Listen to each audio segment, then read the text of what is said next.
Yesterday, I had a longer conversation about what it takes for a strong relationship.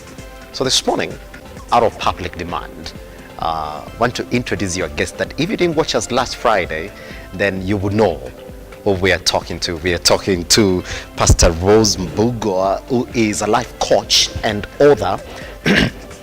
But this morning, I want to take a step back and talk about an issue that you have to know.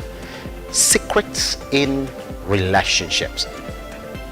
I've got personal questions, and every time I'm talking about this, because I want my relationships to be better, all right? It comes from a personal level. That's the beauty of this subject. Even when I do my research, I go like, I've got 10 questions around this. And those are the questions that I'm going to put across to Pastor Rose Mbugo this morning. If you have any other questions as well, you know what to do. Talk to us at Lookuptv across all your social media platforms. I am at Kiage Simba. Pastor Rose, how are you doing? I'm fine, thank you. Happy to have you back. Okay, welcome.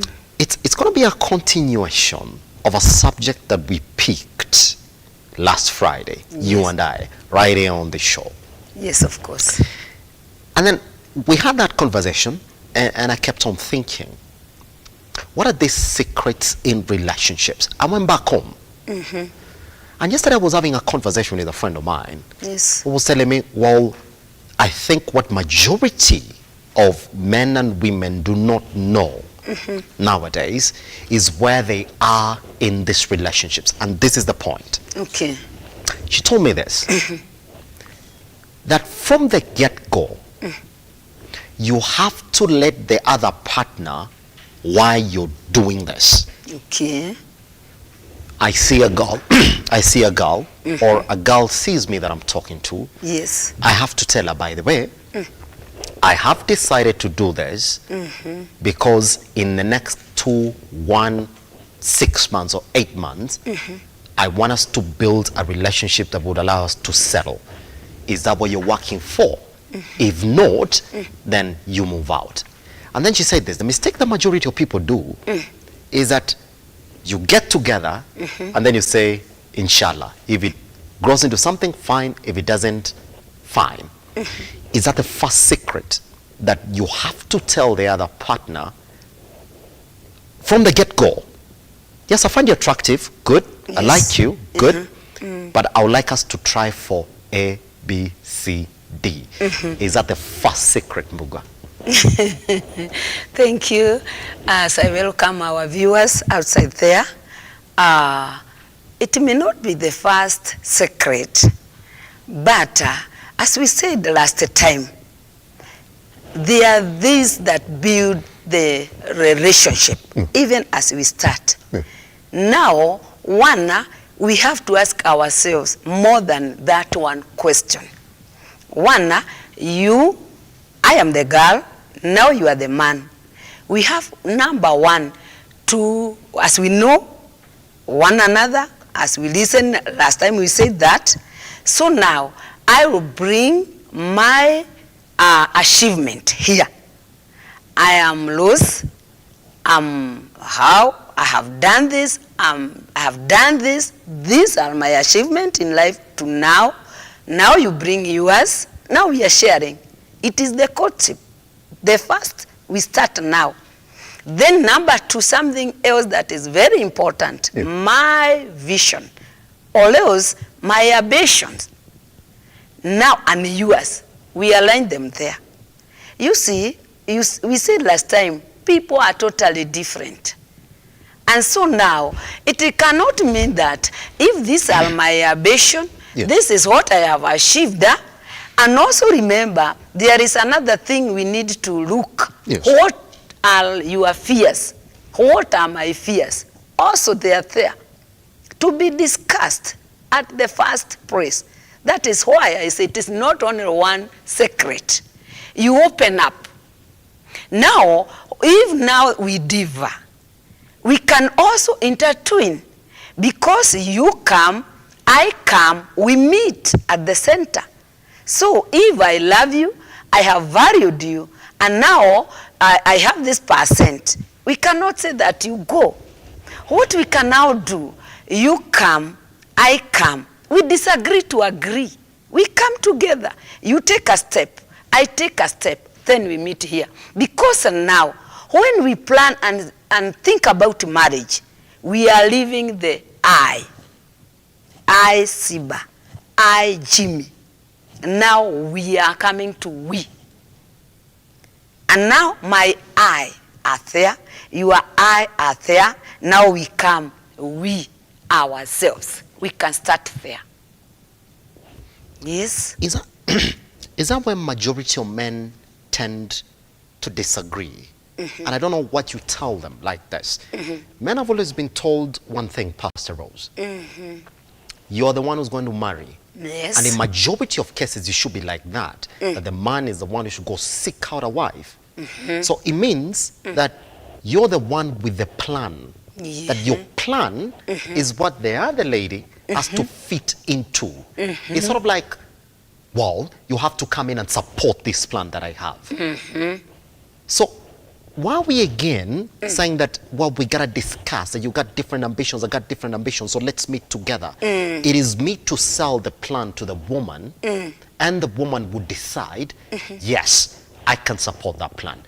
Is that the ingredient or a secret this morning, as we are calling it? Are we telling it, men, a man, you're the one who's going to marry.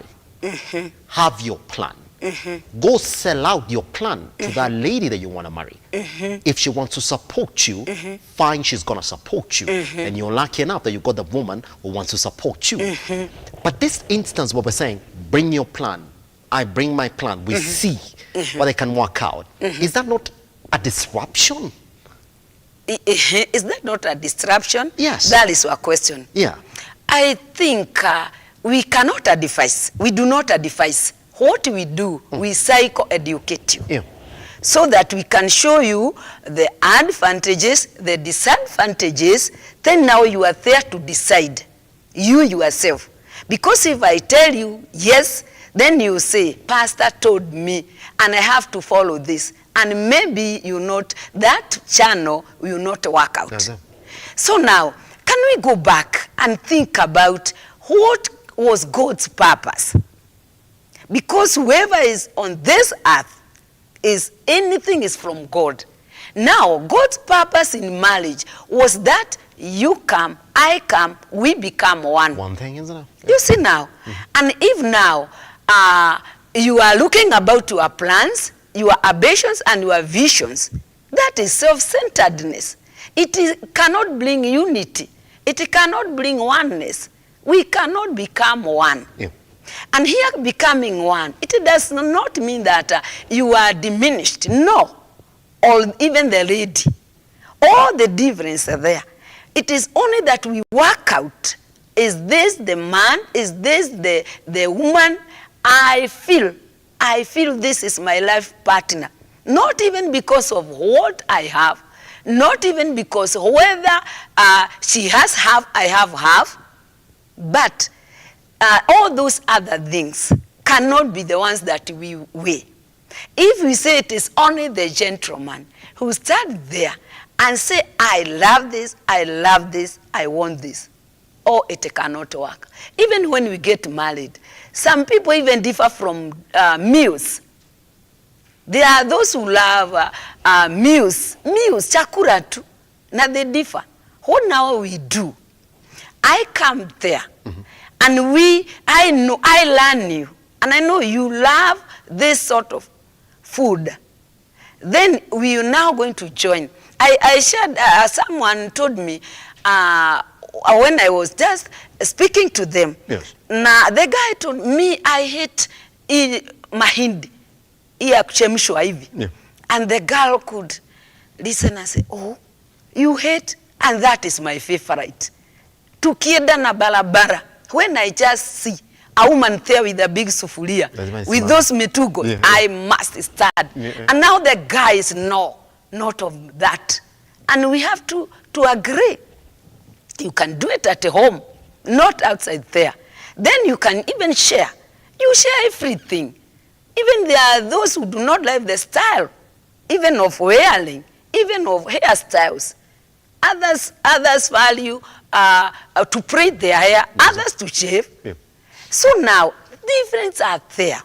But when you value and you remove now self-centeredness, so now you can come together. I think that is not the secret that we can worry more about. These are things that we can make work. Who's in charge of the plan, Pastor Rose? Who's in charge of the plan? Who's in charge of this plan? Because in every successful relationship, there has to be a plan. Who's selling the plan to the other? Is it not the man who's supposed to sell the plan to the woman? Yeah. I'll give you an example. I'm told in my family, in my clan, this is what boys are taught. Decide where you want your kids to go to school. Decide how many kids you want to have. Decide where your family want to live. Decide where you want to be with your family in the next 10 years. You're the man. You provide, you protect for that family. So your plan is paramount. What we're seeing nowadays is hybrid relationships, Pastor Rose, and I don't know whether that works. And this is what the critics are saying. Now you have girls who've been taken to school. They've got money just like you do. They're educated just like you do. So when you're meeting, you're sort of meeting on the same level. So when you sell them that plan, they're already also thinking about that plan. About the plan for their lives. So it becomes hard for the man to sell this plan to this woman because when they meet, they almost meet on the same level. Not like back then in the days where women were just supposed to sit pretty and they would be married to so-and-so's family. Yes, of course. You get it? Yeah. Is it okay for us to say that for that relationship to work properly, let the man sell the plan, let the man have a plan? Then the lady would come in and log on to that plan and say, well, if I've got a couple of money, I mean, I like that plan, we can push it to this level. But the plan essentially is for the man. Okay, now, yes, of course, the man have to. Because even we read this, we love and we like so much a man who has a plan. That one is a key. So prepare yourself, have the plan, but also give space to her. Let her give an idea. Let her intervene. Because, of course, she will support you. It is not to help. But if she agrees, she will support you. Also remember, we differ in culture. There are those cultures that ladies are just there and they are comfortable with them. There are other cultures that now we have to, both of us, despite the different cultures, usher the man now to, of course, let him go first. Let him come. And then I'll feel, all ladies outside there, they can tell you, we feel happy when we see that you have the plan. But that does not mean we do not have plans. But now, when my man has a plan, I'm there now to support and also to join. Then I can also add, because we are coming together to grow, that we may grow from this level to the other. So you can come with the plan where you want your kids to go to school. It is in order. You are able, so that me, I can just chip in and help. Because how do I have the plan of kids where they will go to school and I'm expecting to get married? You see? So it is not a wonder, it is not a worry. Just feel you have the responsibility. Yes, you are the one to lead. Yeah. Pretty much. But I want to move on to another area that I think you sometimes run into. And I don't know whether it's changed from way back then up to where it is nowadays, where culture is a big issue when it comes to successful relationships. Here's what I'm told. My family has not been very specific on who we can marry or who we can marry in terms of tribes or in terms of races. But then my grandpa says, Simba, I'll be very, very happy if you married from within the tribe. But then my grandpa says, no, it's not like I don't know Kiswahili, I don't know English, I know all those languages. But then he says, it will make it easier for you to bridge that learning gap in culture, because marriage and relationships, they just got so much that you have to deal with. It will be easier if culture is not one of those things that you're dealing with in developing your relationship. Pastor Rose.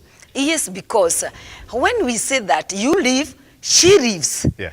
Culture, we are going to default some cultures there. And I think you can agree or disagree. Yeah. Because now, are you bringing the girl to your family? You see, I'm now here. Me, I'm married in a family of 3 men. Whom do I belong to? Only that man, short man Bogua. So according to Guka, according to whoever, I belong to my husband. And also, what we do, I can do anything and everything that I have to. But not that you bring a wife. It is as if you are marrying her for the family. Yeah. So, culture some areas, hey, we have to think twice. Before you make that decision, isn't yes, it? Of course. It's the same thing that I normally meet in my family. Nobody has come up with a rule that, hey, you can marry from 1, 2, 3, 4. But then they say, you see, we're advising you for a successful relationship. And they say, some of those secrets are that if you marry from within the tribe, that struggle of understanding, of bridging that gap, becomes easier for you to foster that relationships culturally. Give you a point. But I meet a friend of mine who also tells me I've been divorced twice.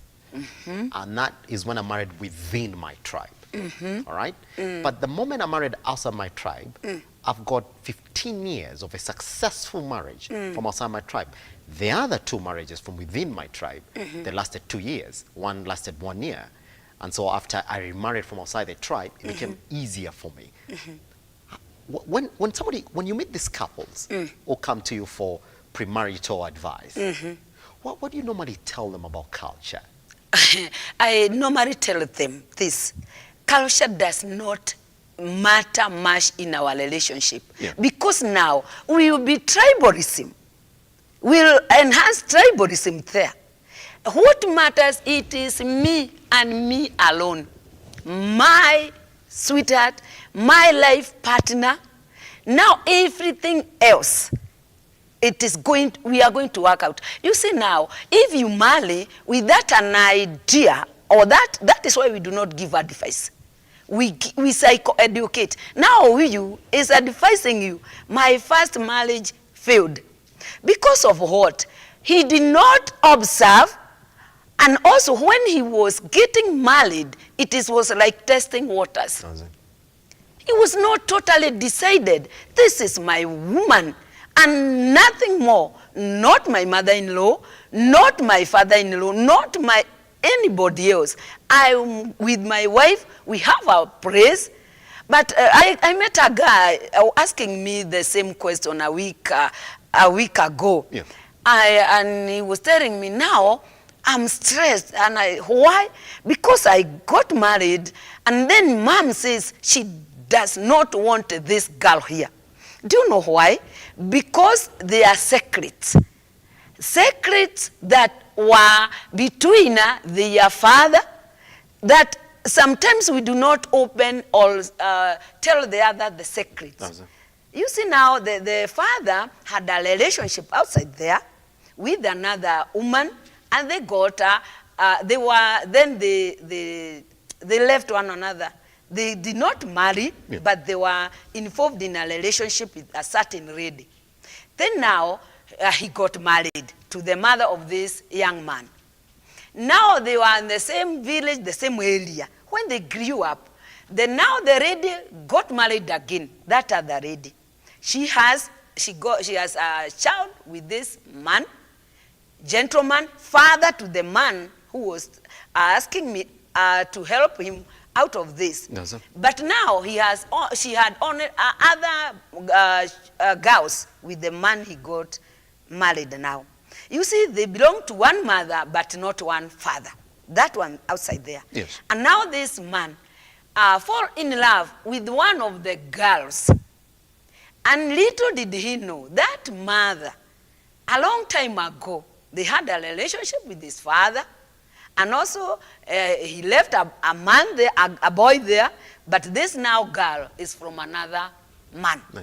You see those secrets. Even when I was thinking about this, I was seeing now, if we deal with those secrets, now our marriages would start. If now what they are doing, they know the secret. That man, this man, and even his wife knows that. That family, we were related in some way. Now the mother is still studying there. I don't want you to marry there. And you have to leave that relationship. And now the guy was telling me, I'm in love.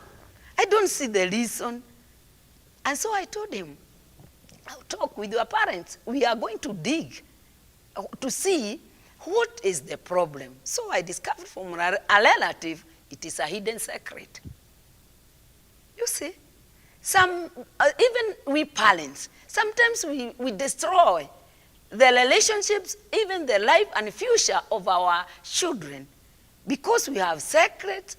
Even when a father is telling this young man, do not marry in that tribe, maybe it is only because he tried and it failed. Yeah. And he's not you. You are not trying, you are getting married. That's it. Yes. Just before we go for this tiny break, and I know we're speaking about religion, and I know you meet numerous couples who come to you, where the girl is practicing a different religion, the man is also practicing a different religion. But then you see, when we like people, we don't like them based on their religion. In fact, sometimes when we meet them outside religion, Pastor Rose. Yeah. Then comes here now where religion compatibility becomes an issue. Where is it possible, and you're going to advise us on exactly how to look about this issue. Is it possible for me to still maintain my religion? I go to church on I'm a Seventh-day Adventist, that essentially is on Saturday, and still go on to have a successful relationship with a woman who goes to church on Sunday, who's probably a Catholic or any other religion. In that scenario, how do we bring up the kids?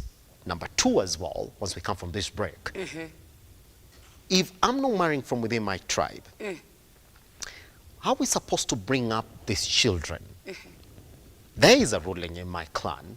There is there's a rule in my clan that the man has to teach the kids the language for identity, because we believe the woman comes into the family 100%. So she joins this family. So my kids have to learn my language.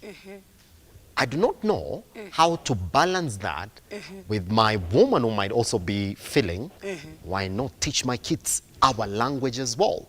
So once we come from this break then, Pastor Rose is going to explain to us exactly how to approach religion in a successful relationship. They also say that successful couples are the ones who pray together, cry together and learn together. Is religion a very important ingredient in a successful relationship? And when it comes to culture, how are we supposed then to think about this? Well, how would we bring up these kids? On whose culture? Is it the woman or the guy? Once we come back from this tiny break, my name is Simba Kiage.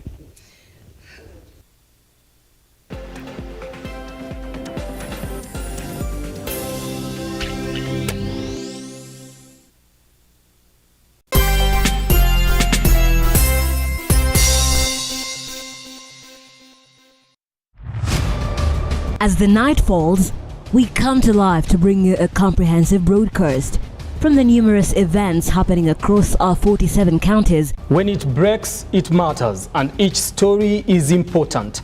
If it's Thursday, join me, Nancy Lima, and my able panelists as we break down the law jargons and analyze the Constitution in a way only you can understand.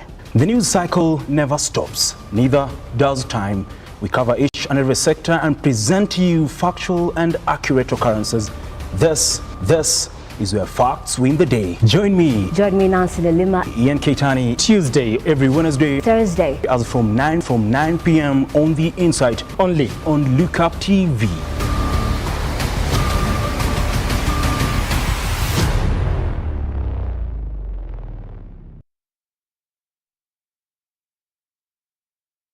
Realize your home ownership dream by investing in Brookvale Tuala, a magnificent prime residential property located in Ongata, Rongai. Brookvale Tuala by Safaricom Investment Cooperative overlooks the majestic Ngong Hills and lies only 24 kilometers from Nairobi CBD. The project boasts of well-serviced plots with a perimeter wall, graded roads and a borehole. 50 by 100 plots are going for 1.4 million shillings with a flexible payment plan of up to 6 months. To book your plot, call 0729 121212 today. Safaricom Investment Cooperative, the investment partner of choice.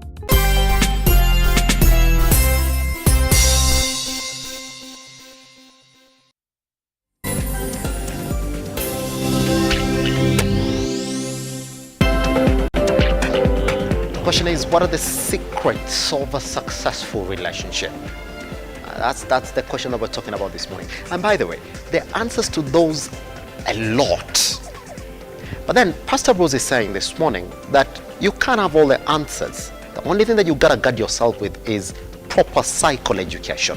In the sense of, are you ready to understand every other little aspect that you're getting yourself into in that particular relationship? Because then if it's gotta be successful, then your mind is gotta be ready. So just before we went on break, Pastor Rose, I asked you this question. Religion is a very important aspect. Yes, of course. I was raised in a different religion, and when I meet you, I don't say, I'm gonna marry a girl who goes to the Seventh-day Adventist. No, I'll meet you somewhere. There are no rules on where you're supposed to meet a woman or a man that you might carry into your relationship with. No. So you meet them, and then later on you realize, you do not go to my church, I do not go to your church. How do you advise those couples who now religion becomes a compatibility issue? Or is religion ever a compatibility issue? Yeah. Yes, of course. It is. And it has brought many breakdowns in marriages. Now, when you meet yourself in a different religion, you are Seventh Day, I attend on Sunday.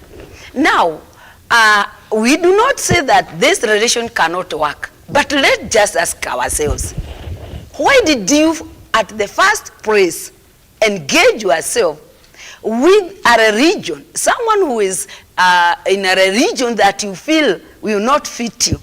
So first of all, we see a failure in the first.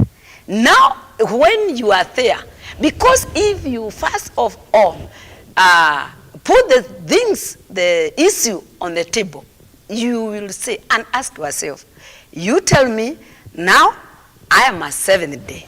I go on every Saturday. And you know, I know the rules of the Seventh Day. They even don't do anything on that Saturday. And it is a family. So me now, if I agree, I say yes, I do. I have to 100% agree with your religion. Before we even put even a step, I have to agree. We have to agree. So that one must be discussed at the same starting point. You see all those things that we need to discuss, that one. But now, if you just encourage yourself, you say now, and that is what we mentioned last time. Those are the many, many marriages we are trying even to bring together to mend because they are falling apart.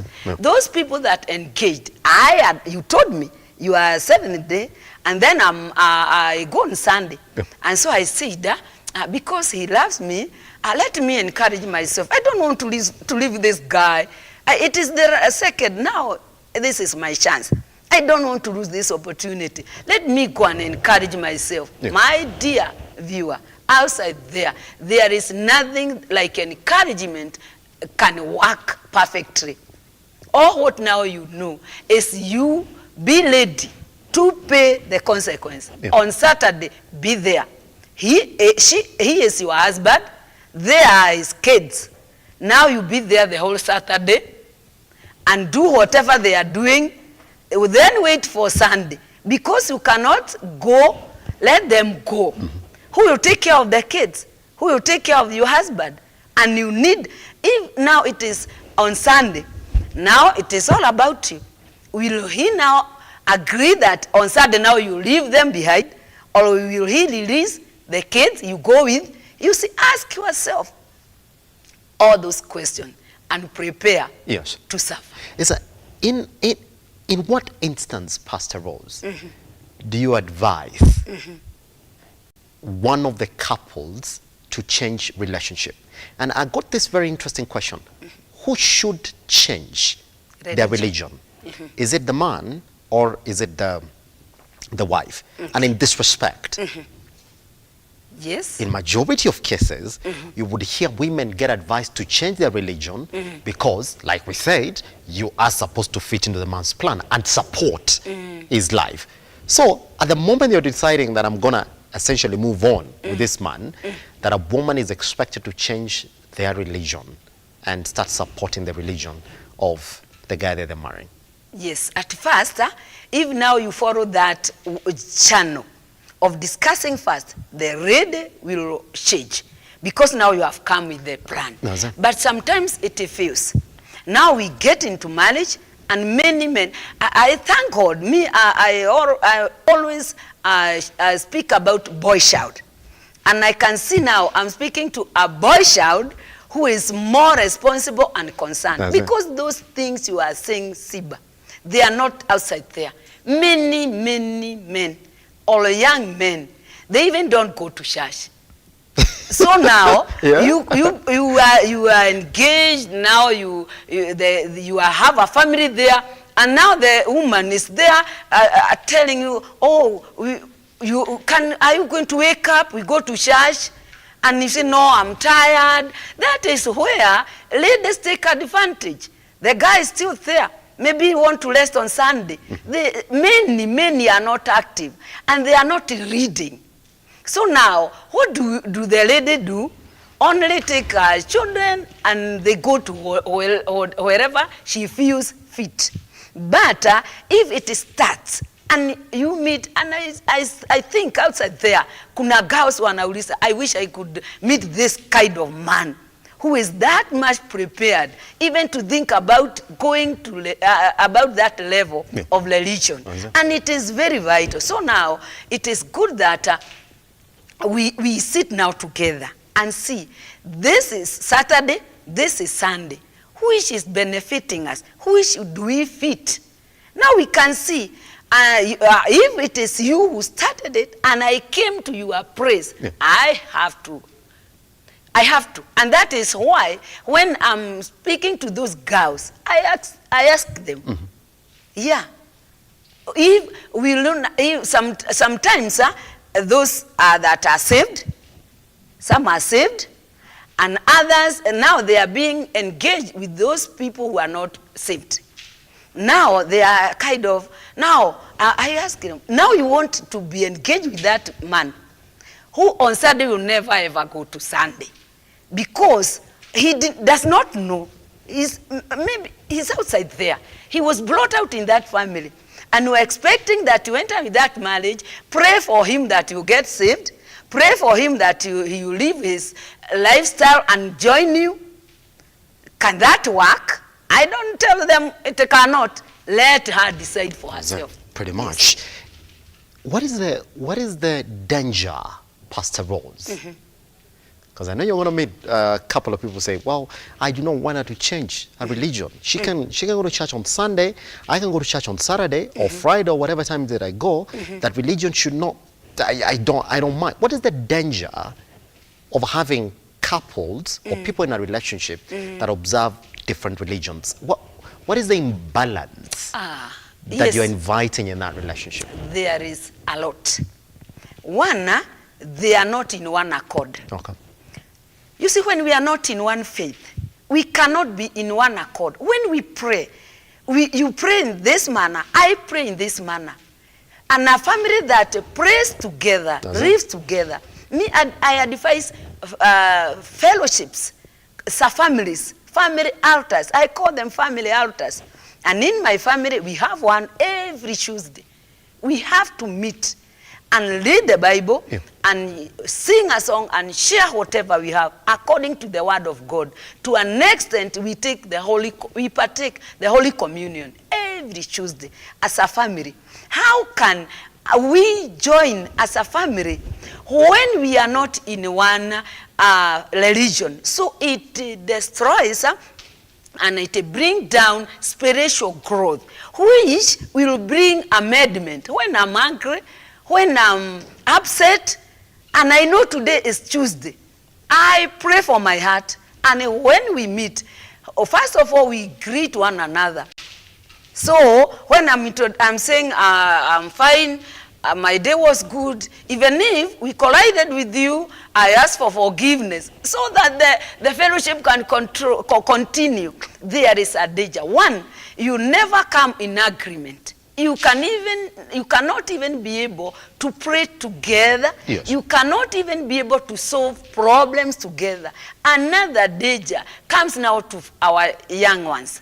Now the kids are there. They don't know whether it is Sunday, whether it is Saturday. Now they are mixed up.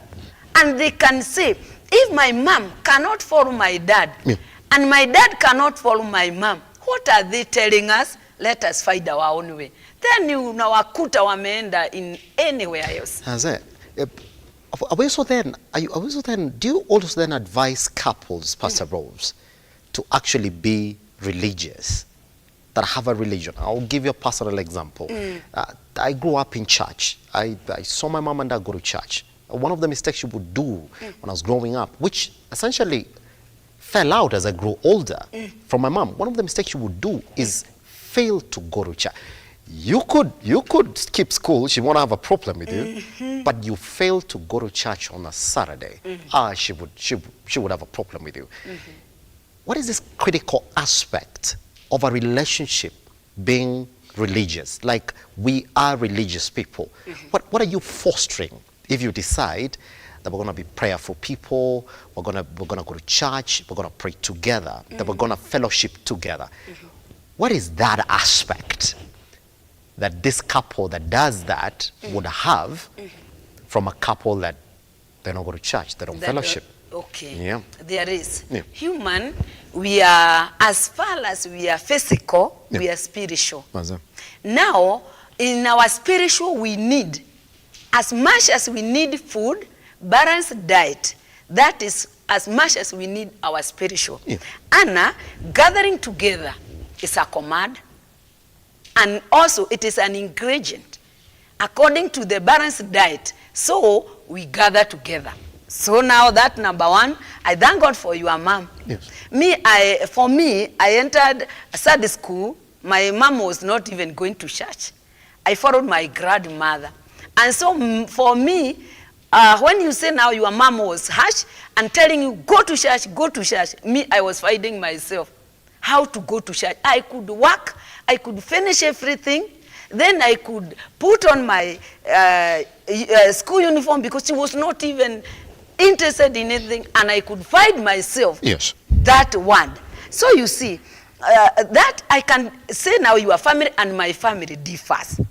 Me, I can say how I struggled even to come out and to grow spiritually.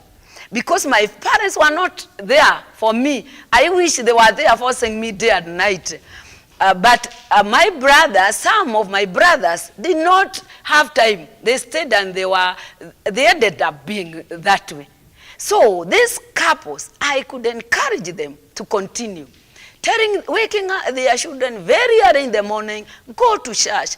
Because the word of God says, Moses was told to instill, to teach. And if a man is there to teach, it is very good. You teach your children the laws. So it differ much. You can see, even if as Christians, children, you can see that, you say it is a mistake. But to your mommy, it is not a mistake. I recall an incident of a young man who was brought up in that manner. And his mother, when she was cooking, she could sing. When she was doing whatever, she could sing. And every Sunday, she could wake them early, more even than the school day. And the boy he was brought up. When he was grown up, he went to a far country. And when he was outside there, life ikamshukua and he enjoyed life. All what he thought was right, and he forgot to go back home, even to get married. And he was just outside there, enjoying life like the prodigal son. But now, one time, his father got sick. He was not even communicating.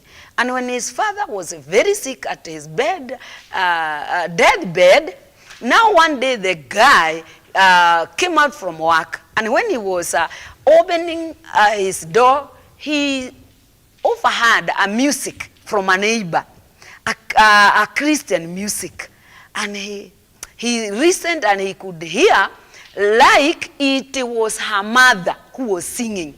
Now the music changed, and the guy opened the door slowly, listening to the music. He entered and stood and listened carefully, attentively to that music. And now we see that we people, here we have got now the present, and we have the subconscious, and we have the unconscious. Unconscious is what records all those things that we pass through when we are young, past. Unconscious carries our past. And so now, his past started that his mother was singing and singing. He could now see like a film. His mother there, all the life of his mother. And when now the song was, he could, now I must go inside him. When the unconscious came to present, he came back to himself, and he could say, oh no, I'm lost. I forgot my family. I have to go back. And he took a step.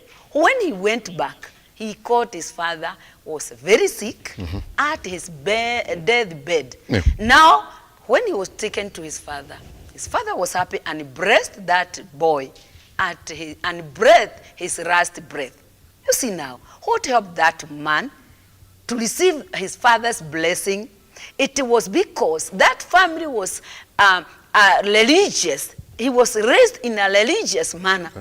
As the word of God says in Proverbs, bring up your children in a godly manner. Even if they depart, they'll come back. They'll still come back. I said there is a great difference. Yeah. What has to handle this last issue? And I don't know how you normally tell the couples that you speak to that conflict is part and parcel of building a relationship. Yes. That you can't agree on everything. It's impossible. It is. How are couples supposed to approach conflicts, disagreements in relationships? How are you supposed to view a disagreement in a relationship? Because currently, it's not a personal example, but there are couples who feel that the moment we disagree, that is the end of whatever it is that we are doing. It's essentially the chart, the beginning to the end, you know, as opposed to the other way. Is there the other side of a conflict, and how couples supposed then to approach conflict? Yes, of course. In this book, Principles of a Successful Marriage, I've written much about solving problems or solving conflict. You know, conflict must appear and have to appear. Conflict shows that you are alive and I'm alive. Where there is no conflict, it's only where people are dead. Only kwa moshari, nowhere else. Ata kwa everywhere else there is conflict. And now you have to take conflict in a positive manner. Now I have written 11 things, and one day you call me, I will deal with that only. It is a huge, we can do nothing to it now. But it is good to know that when the conflict arises, sometimes conflict comes because of change. Change always brings conflict. You are taking breakfast, bread, and now there is no money. You now telling them to take the leftovers, sajioni. You see, any change brings a conflict. Also, when I feel I'm better than you, or else when I feel I'm not honored or I'm not respected, many things bring conflict. But now, conflict is not the end. One step we have to take as couples, as soon as the conflict arises, solve it there. As soon as it arises, you solve it there with a mentality that it is Simba who has put this cup not in its possession. That is why it broke down. But even tomorrow, I may put as something else. So when we approach conflict in a manner that I have to forgive you, because even me, I need to be forgiven. Yes. I'm not 100%. I'm a human, and I may cause. So I may cause something that I will anger you. So when we face conflict in such a manner, now, and we solve it as soon as it arises, we do it in a, it brings now, we come together again. Even conflict does not mean that we part ways. No, conflict even bring us together. Because when I speak out myself, and then you listen carefully, and something I always tell couples, never exaggerate the problem. If it is a spoon, call it a spoon. Even salt, and don't change conflict. Don't try now to defend yourself. Now, you thought, or else you kept the grudge. You saw that when you are coming in after work, it is as if you did not smile to me, or else you entered as if you are angry. So now I assume you had someone else outside there, or you are enjoying, maybe because you came late. I assume, assumption, number one, brings conflict in families. Yes. I just assume you. And when we come together in conflict, like one in the village, let me give like that an example. Outside there, in the villages, you leave your wife there with the cows. Then you go to work. And then the cow get hit. Inahitaji dume. So inamsumbua the whole day. Now, in the evening, she is now starting to put things together because she has been learning here and there with that cow. Then now you come home, you are tired, you need to meet water where you as usual, you need to meet tea as usual, then you meet the table, there is nothing, and the woman is there in the kitchen. So now you assume, you see now, she has been here all the day long, I have been working and finding money for them, and she's not even caring for me. You are assuming. Now, she is there now. She sees you enter, even you did not greet her, you are there. She's now start assuming. You see now this man, she takes me as a slave. I have been all the whole day running here and out. Now, when they come together, conflict. Conflict starts. So now, if they come together and share and tell, how are you? You can even start, break the silence. Greet her, or she greets you. So, if your couple's there, don't always be special. Be the first one to break the ice. Saril, Creed, how are you? How was your day? Miayo has been very... You start the conversation. Then the conflict will not extend. You solve it. Don't exaggerate. And don't say that, don't stay in self-centeredness. Yeah. Pretty much. Every time I listen to you, I want us to go on and on and on. But Marita tells me that we gotta get out of the studio. but you hear that this issues, the partnered issues really, in secret for successful relationships is a topic that will never end. And that's why when I talk to you, Pastor Rose, every time I go like, it's one of those lessons that I need. Other than it's a life lesson that everybody needs. Even at work, people need successful relationships, so they need that education, then to know exactly how they need to approach it. Thank you very much. By that, like I promised, I'm going to talk to my producers. So we look at your book. Once you come back, then even touch on an area of conflict. How are people supposed to approach conflict? And there are so many different levels of conflicts, by the way. Thank you very much for coming by, Pastor Rose. Welcome. All right. Now take her back to the time that she joined us right here at Lookuptv, online at Lookuptv, across all your social media platforms. I myself, I am at Kiage Simba. I'll see you tomorrow for another edition. Good morning.